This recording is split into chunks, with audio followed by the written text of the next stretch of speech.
So I am here playing some Equivoque. Is it really loud? People on the stream?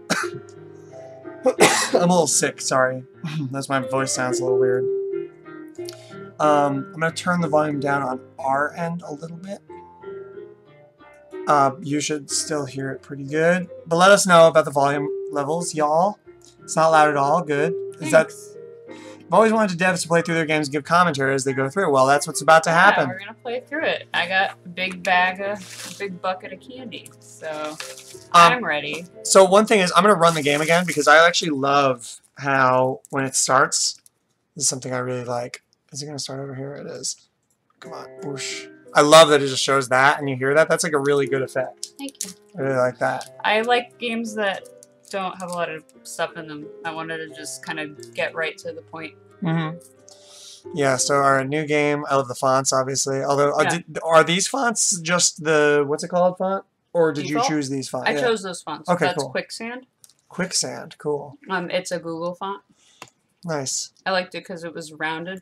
And kind of contrasted the sharp edges of Big Noodle, which is the foundation for the logo in, the logo title that I manipulated. You have 3 fonts in this game, right? I have a few fonts in this game. I have Big Noodle, which I manipulated to make the logo. Yeah.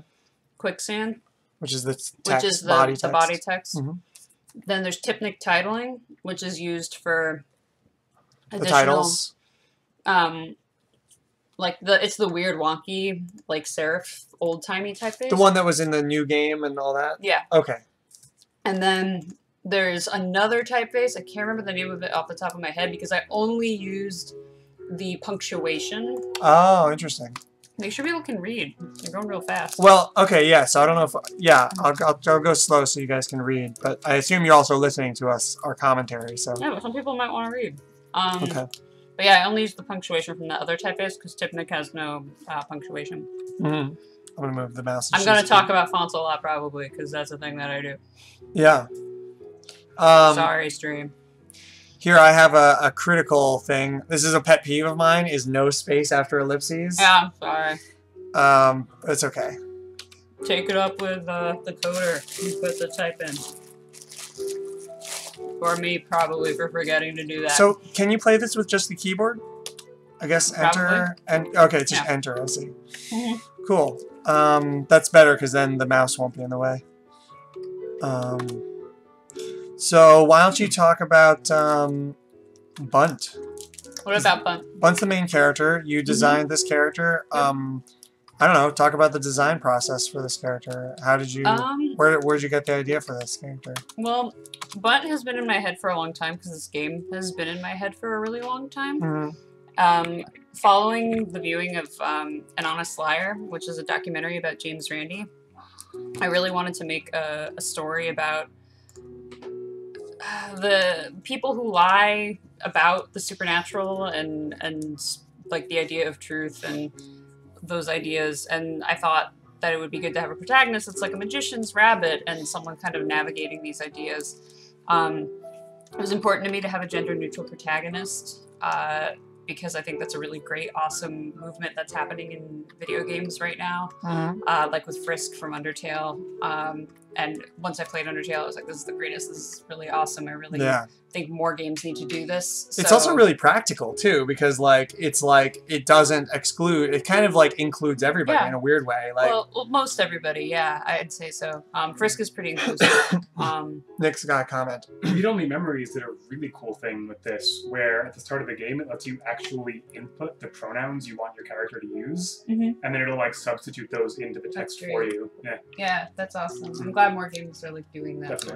Yeah, whenever you have options and stuff, it's good to give people those kind of options. But in this game, or a game like this, where there's a character and they do have some gender identity, I feel like neutral, a non-binary gender is a great default. That should be the default. Because it doesn't neither men nor women. Or, there's very few people that would be, feel excluded by that. Unless there's, horrible... And people tend to project onto a gender, and I think there's nothing wrong with that. Yeah. It's just, if they're corrected, and eventually someone refers to Bunt as they, it's, people can do what they want, but you know, at the end of the day, it's gender neutral. This is a cool trick that you did with the. I really like this thing because it's so like it's so obviously like it's so obvious, but it's that like was such a good joke. Yeah. So here you think of a card, and then the computer guesses which card you thought of somehow. Yeah. Is that from something, or did you make that up? I made that up because at first I wanted to.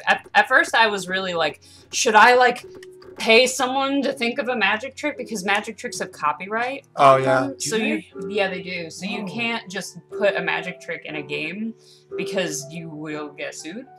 And also it's really hard to, you know, figure out a magic trick. And also if I put a magic trick that I know in here, it would be like really stupid and easy, and any magicians would be like, oh my god, the person who made this is like so stupid, like this is a stupid card trick. So I did base the idea of this trick off of this trick by David Berglis, who is a famous magician.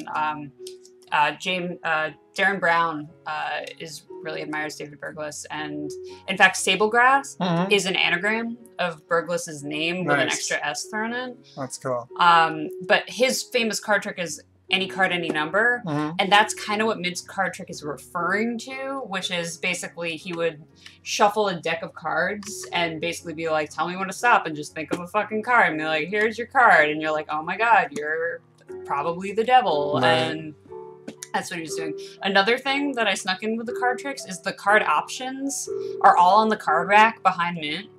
So I, on some level, want people to kind of be Darren Brown a little bit and like have it in their heads like already one of those card suits because they see it on the card rack, and then be like, oh, whoa, there's the options that I was kind of already. You know, I never noticed that. I've seen this opening scene so many times. I've never noticed that. That's really cool. Also, you know, in case people that I dropped chocolate on you. Oh, something. I'm sorry. It's okay. There's also on the right a poster of the amazing Randy, like, because it's referring to James Randi, of course, with an N. He's a Ram person. And who's this? And then there's Darren Brown. Darren Brown, that's right. Who is referring to Darren Brown. Later on in the game, there's a reference to Harry Houdini, but it's spelled like an owl, Houdini. So there's like there's a couple of those.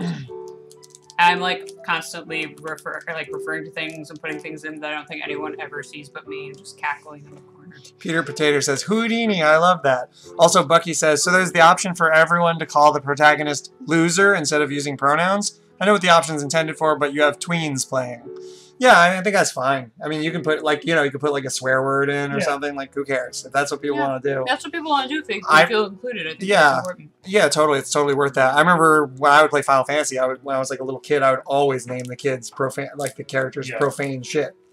I was recently replaying Wind Waker, and they give you the option to name Link, so I named him Kink. Yeah, there you go. Exactly. That's Nick responding. Right.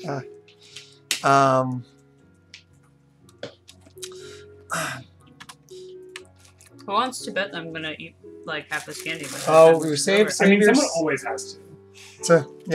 Don't eat too much candy because you got pizza coming. We have pizza coming, everybody. I have to eat my nutritious pizza. You can use the candy as toppings for the pizza. It's more nutritious than candy, I guess. It's got tomato sauce. Yeah. My mom says that all the time, and she tries to make a case for the nutrition value of pizza. That's funny. It's very endearing. I mean, I guess cheese has protein, right? Let's just keep going. You've heard them all? Yeah. Uh-oh, it's Blake. What's up, Blake? Hey, buddy. Blake came out of his hole. Body hurts. Oh, his body hurts, he says. We got him some candy. Got some candy for you. The candy bucket. Alright. So in terms of the music, this song, I really love the B section a lot. Yeah. But the A section, I think, is a little bit too like childlike for Mint. Yeah, it's a little too like. I've kind of felt that way too. Yeah, it reminds me of Scales and Arpeggios. Yeah. Which I think was one of the things that was one of the things on my mood board. But I just made it a little bit too childlike and school children-y. So if we go back to it, that's something I would want to change. Yeah, I think definitely we thought about if I go back and do an Equivoque 2.0, which I would like to do. I'd like to have the music done with an actual pianist and a real piano. That would be really cool. Definitely. And if we do that, we can rewrite the mid-song. I mean, I don't even necessarily know that I need to rewrite the notes. It's just the arrangement, too. It's doing this doom, doom, doom, doom, doom, which is very, like, little kid kind of. So if I just change the arrangement even, that might be enough.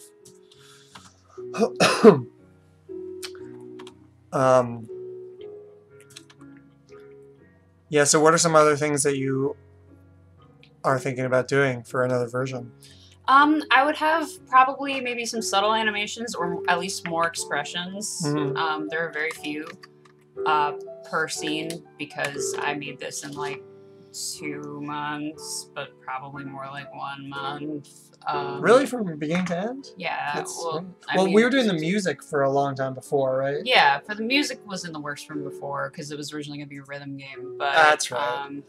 And then we shelved it for a while. And then I was like, I'm going to do this for my thesis, not my thesis, but my DSS. And then it came, it came back. And yeah, but, I had to write it for a while. So. Yeah. But yeah, the art itself, I think I did in like a month or maybe at least a month and a half. This thing, I think like, is this on the logo? No. I kind of think like maybe it should be because like it's so iconic to me, that little like flower guy. Yeah, maybe, but I don't like things that don't reduce. I'm very graphic designerly with my logo approach, and if things don't reduce, I don't like to include them. It could be an element from it. There could be like a little wire or something. I don't know. I like what I have. I like you gotta make pins of these that you can sell. Like, yeah, no, enamel pins of that might be nice. People really like the pin for whatever reason. I thought it looks like garbage, but everyone seems to like them. Equivoque fan right now. You're looking. Oh my god. You gotta stream that. Yeah, we gotta see that on the big screen. Yeah, at some point. that's gotta be. It's so good. He's gunning for best Equivoque fan art. Yeah, and there's some good ones. He's got a goal. Like he's got a pro to beat. I think Anna currently holds the title. Yeah. You want to take over for a bit, Jane? Yeah, sure. Yeah, Anna Lozada currently holds the record for best Equivoque fan art. But yes. So now we are in the tavern. The song playing is Bun Like You in a Place Like This. Hello. So we've now obtained pizza. We are now going to stream with pizza. Peter says, "Hey Blake."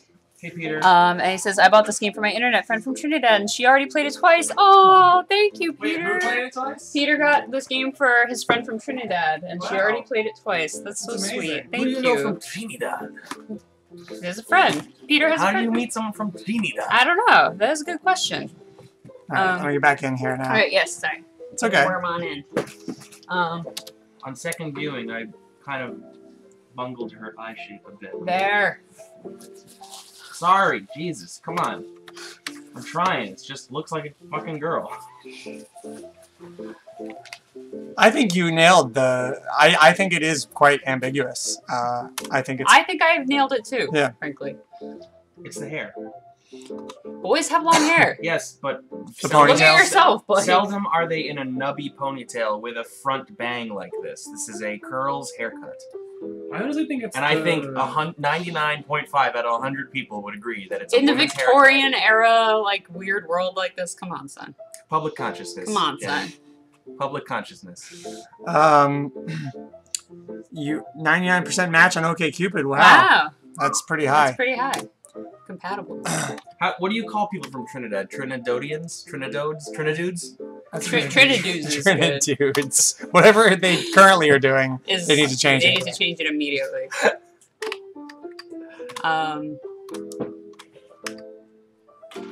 Yeah. So, what about this scene? What about this scene? Tell me something. Is there any secrets in this scene? Any secret references? Did I slip any secret references in the scene? Usually I do that. Let's see. Did I? Are those fencing sabers? Yes. The little ones. They are fencing sabers. And who's this right over here? Oh, I don't think she's anyone. I think she's just some random person. Okay. Well, that could be. You could add that new character. I could add that character. That's true. Let's see. As Blake insults me off screen, and it's very distracting. The coffee caracal is dressed in like traditionally. I tried to base her garb off like Qatari garb. And caracal is a desert animal. Nice. Because I missed my friend Rhoda. Who's from Qatar. Nice. I like this. Is really cool actually. I never really thought about it. The ears under the hijab. Yeah. That's cool. I'm gonna get you through this because I can do it. This is gonna be really boring, so I'm gonna go through really quick. She knows the speed run. I know the speed run for this. Is this let's learn about fallacies? Yeah. I really like that cat lady. Thank you. Coffee caracal. So what's caracal? It's a desert animal. Oh. I just said Like that. a kitty cat. Okay. Yeah. It's a desert cat. It's cool. Lives in the Middle East. I feel like her coffee might spill. That's what I'm always afraid of. In version 2, I want to update the barkeeper bear because everyone thinks the barkeeper bear is cross-eyed.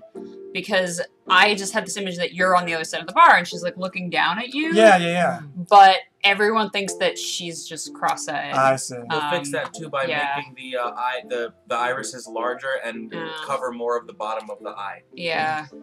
I think that would work too. Also, people think the barkeeper bear is a boy, but the barkeeper bear is a girl. Huh. See, I thought the barkeeper bear is a girl. I thought so too. Yeah, I thought so too. I think that's pretty I thought it was pretty clear. Bearkeep. Bearkeep, yeah. I wanted to say Bearkeep, but I think originally I wrote that, but I was like, I'm gonna be the one who thinks that's hilarious, and no one else. Everyone else is gonna be like, they misspelled bark. Oh, I don't think you're around. Would be better, Earlier, I recited a joke I wrote. I heard it. The end tables. It was good. I liked it. So Peter Potato thought it was a girl and never thought she was cross-eyed. I also don't. Thank you, guys. Thank you. Yeah. The only thing I would say is that this character is facing us, so in these sequences, maybe it's a little bit confusing. Yeah, I think I would redraw her to face the side just to make it less confusing. Yeah. And also, I'd probably have Bunt face different ways. I'd have more bunts in this. Yeah. Also, drawing this scene, drawing bottles got real old real fast. You do some copy paste. Oh, there's a lot of copy. Okay, good. It's not subtle. It is not subtle. I mean, I don't see. Oh, I guess I see a couple of them. Yeah. Not subtle. But I mean, you know, a lot of bars have the same bottle over and over again. They have the same things over and over again. Hugh, I like his name that it's Hugh because it's like a chameleon, which is another kind of lizard. Oh, it is? I didn't know it was a kind of... That's cool. He's an iguana, but... Yeah, you should have made him a chameleon. Well, I thought of that after the fact. After I decided I wanted to make him a lizard. Should have named him Iggy. Yes, because there's not a million iguanas named Iggy. Fine, Juan. That's a middle. That's pretty good. Could also have Anna. No, Guan. Guana? That name sounds like poop. It's terrible. Yeah. Oh, whoops. You did the wrong one. My bad. Yeah, I think I would have more characters in this scene and better, more branching paths too that actually affect things in the 2.0. Like maybe Hugh doesn't come and save you at the end. If you don't save him here. Well, he's all cool now. Yeah. No!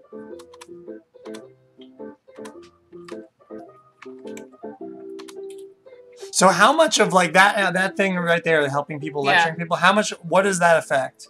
I mean, nothing. but like there are some choices in there that do affect your end rating, right? Or is it just... That's later.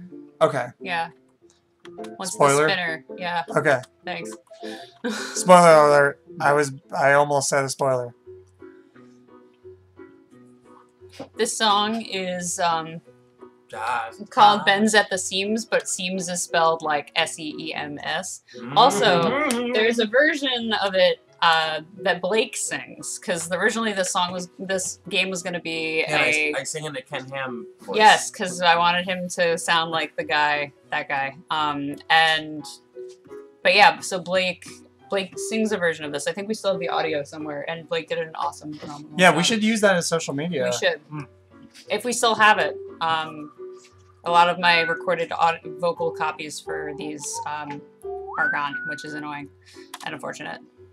Keith took my suggestion on the composition too because he added all these like Southeast Asian / Middle Eastern spices into the melody and harmony. I did? Because you showed it to me, it was this jaunt like this, Uh-huh. and I said you should do an Alan Menken thing where he takes two things. He takes like for Hercules it was gospel and X and whatever, and I said for this it should be like Middle Eastern meets ragtime. Huh. And then you changed it to, because originally it wasn't like harmonic minor. Yeah, well, originally it wasn't the be ba ba ba ba ba those like full steps all in a row.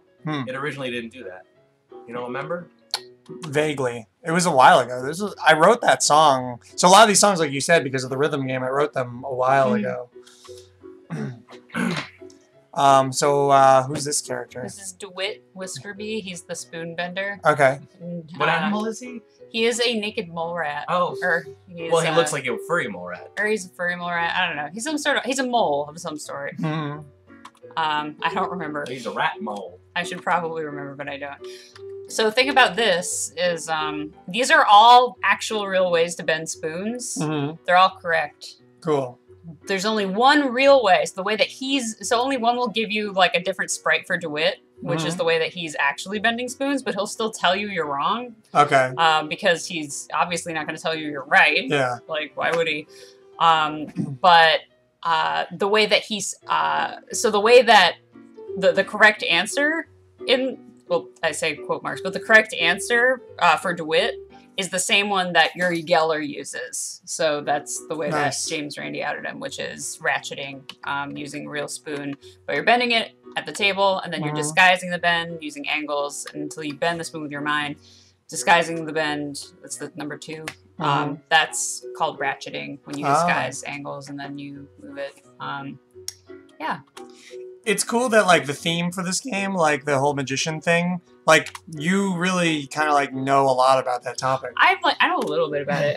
I'm like, an amateur. But you've read, like, books. What was that? Witch of Lime Street, which there's a reference to that, because the bar is called The Pitcher on Lime Street.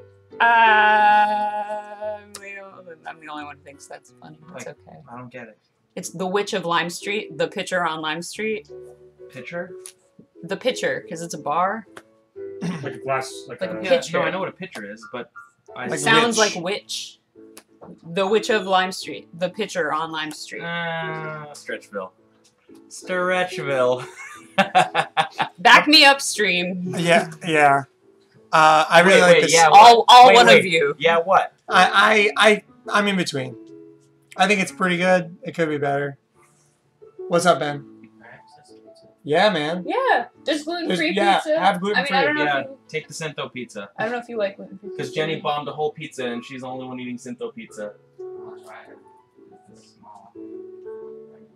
I love this drawing of Bunt. That's one of my favorites. Thank you.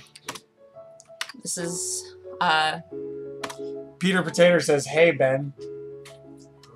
Pete, Everett. Yeah. This song is Stakes of Truth, and it's one of my favorites. This is the main... This is Barnabas's theme. Yeah. Barnabas has little cards in his hat, and that's a reference to the Mad Hatter. And this picture is a reference to the Mad Tea Party.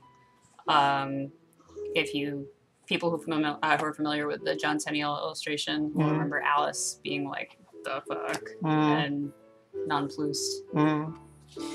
What is this one thing on the table here? It's a vase with a flower in it. Does that have any meaning? It's just atmosphere. Okay.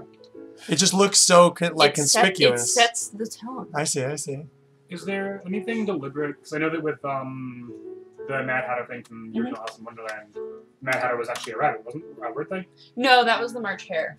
Oh. Who did hang out with the Mad Hatter. They were bros. Yeah, the Mad Hatter was like a short human. Oh, that's right. Yeah, Though the Mad Hatter was imprisoned by time, so the Mad Hatter always had to be at tea time. Okay. People don't ever remember that. Nick, did you finish your pizza? I did. I'm contemplating going for a third slice, and/or if that's. Well, I kind of want a slice. So would you want to take over here for just a minute? Sure. Will you get me a slice too? Sure. And put all the fixins on it. Oh yeah, of course. Salt and garlic and oregano. Salt? Okay, you got it. She salts her pizza. Everyone knows Stop! now. Stop! I actually think salt is very good on pizza. Okay. The second ingredient in pizza is salt. Everyone makes fun of me because I put salt on things. I'm not making fun. It's just pizza is especially salty food. Like pizza's Okay. like Not really. Yeah. Well, Like this seafood pizza's is really salty. Pizza isn't. This particular pizza is pretty salty. At any rate, we're gonna continue to Yes. play. Nick is my yes. new Huckleberry. I'm glad to have come in at this part too, because this is actually my absolute favorite part of the entire game. Yay, This is so well done. Thank you so much. Of course. Why is it your favorite part? It didn't click with me initially, because the whole joke with this scene is that Barnabas is cold reading you, the player, Yes. through the fourth wall. Yeah. And it didn't click with me until like maybe a third of the way through the monologue. But when I finally got it, I'm like, oh my god, this whole thing is so well done. Thank Barnabas you. also commits a felony. I think everybody does at some point in this story. And we just kind of gloss over most of them. Moral ambiguity. Well, yeah, Barnabas commits kidnapping and... Thank you. Don't ruin the game. Well, that already happened, didn't it? There was the No. He was in the bag. No. What he's about to say is not. No. No. Just err on the side of not ruining the game. Yeah. All right. Well, I'm not going to ruin anything, but I will say kidnapping is not the worst crime that's perpetrated. Just heads up. It's for kids.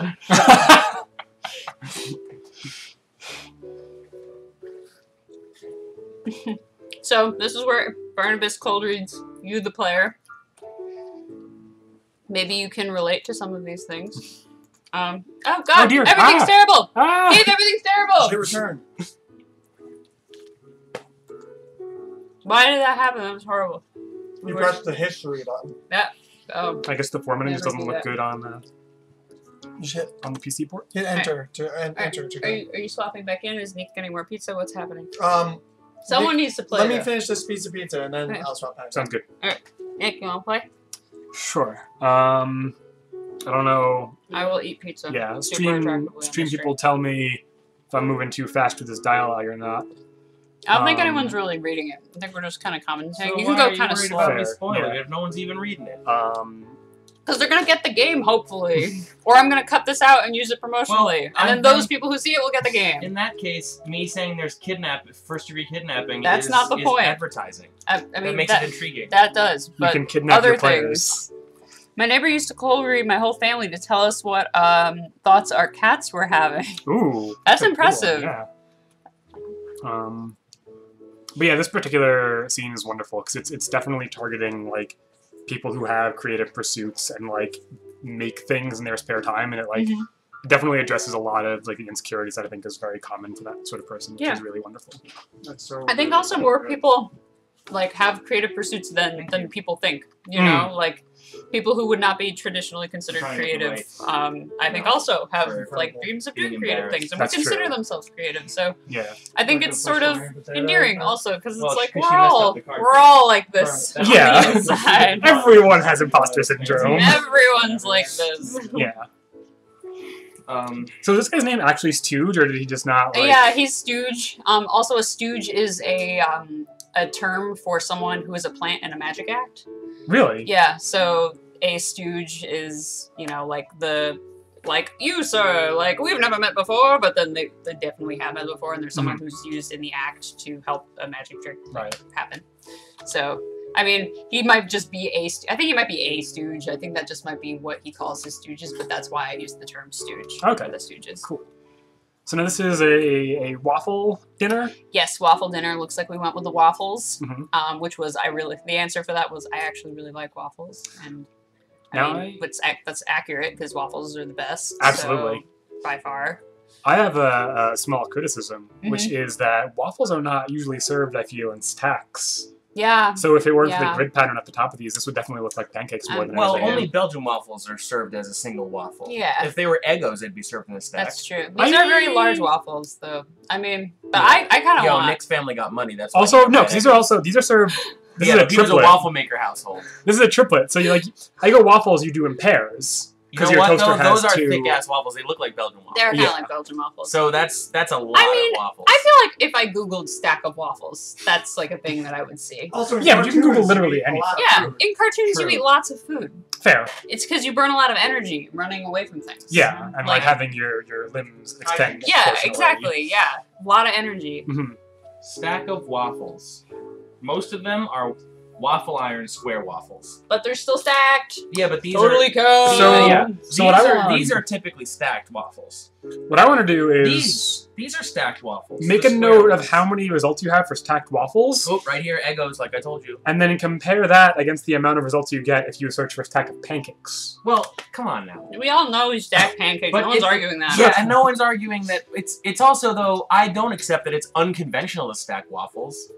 In fact, the only instances in which waffles are not stacked is in diners when you get one giant Belgian waffle. Yeah. Almost all household waffles are stacked. You had a Belgian waffle maker in your house, don't you? I don't. I have like a regular waffle maker, but we usually do Eggo regular waffle maker. Like, he doesn't admit it. It was a Belgian waffle maker. It was a Belgian waffle maker in your house. You leave Fernando alone. You leave Fernando out of this. My Belgian waffle maker. It has Fernando labeled on the...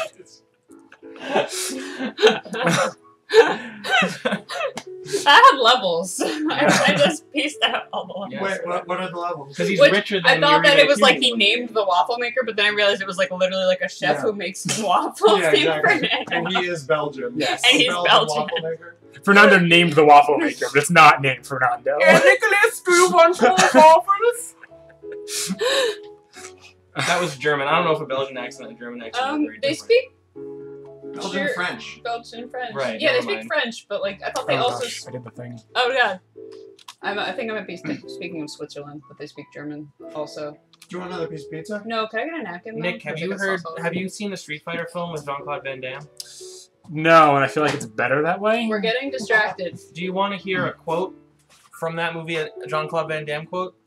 I guess. Okay, this is my Jean-Claude Van Damme quote. He goes, "Now, I don't know about any of you, but I'm not going home. I'm going to go kick that son of a bitch Bison's ass so hard, the next Bison wannabe is going to throw it." That's the only Jean-Claude Van Damme I can do, is him saying those exact words. Certainly, that was a thing. Alright. So... Nick, you want another piece? Oh, thank you very much. Do you want to They speak French, German, and Dutch. Thank you, Ben. Cool. I knew they spoke Oh, German. B-Lock's in the chat? Oh, damn. And he confirmed that they speak German. I knew it. Ah. Alright. Keep going. How far do we want to go, by the way? I don't know. I'll feel it. Okay. What's the... When do we stop? We're only 6:30. I think maybe... When am I scheduled to go on? 8:30. So if you want to take another break, you can do that. Nick... Oh, no. Nick is not next. But you go. I'm next. So... So the music stops here. Atmosphere. Now you got this lie thing from Torment, I know, right? I did. I really wanted to have a I'll stop truth and an I'll stop lie, but time constraints forced me to get rid of all these alternating paths where if you said I'll stop true, then the game ends, because I like punishing players that try to like mess with the system. Okay. I don't tolerate that. Right. And it was going to just end, and then Barnabas, there's going to be like ads for Barnabas's show, and like people losing money, and it was like going to be really sad, and it was going to be like, this is why you don't do these things. How would people hack the system? Well, because like people like think that, you know, games can be really forgiving. So if someone wanted to be like, oh, I'll stop truth, and then like think they can go back to playing the game after they said they would stop and they were telling the truth, then like no, you don't get to do that. Right, that's you made your choice. Right. The story is over. The story is over. You have to play it again. But I think Cave Story did that actually. There's like a point halfway through where like the big bad is like gathering power and someone's like, it's hopeless, we can't stop them. And you have the choice to say like, no, we can do it, or like, yeah, you're right, let's just run away. And if you say let's run away, it just plays a cutscene of you guys like taking off in the ship and the credits roll with sad music. Yeah, see, I agree. Like people should just, you know, commit to their choices, but also, yeah. I wanted to do something Planescapey because I love Planescape so much. But did you end up playing the new one? Not yet. I played a little bit. I played like the first hour or so, and I didn't stop because it was bad. I just stopped because I don't have time to play video games. But I should probably like dive back into it. It definitely doesn't seem. It doesn't have like the magic of the first one, but it kind of has its own thing going on. And it was greatly improved visually, you said, from the beta? Yeah. Maybe I'll do that over this summer break. Play that Torment? That'd be cool. I miss video games. I know. I was thinking, by the way, Blake, about getting a Nintendo Switch with the new Mario Odyssey. Go for it. Well, I was thinking maybe if you wanted, we could split it. Sure.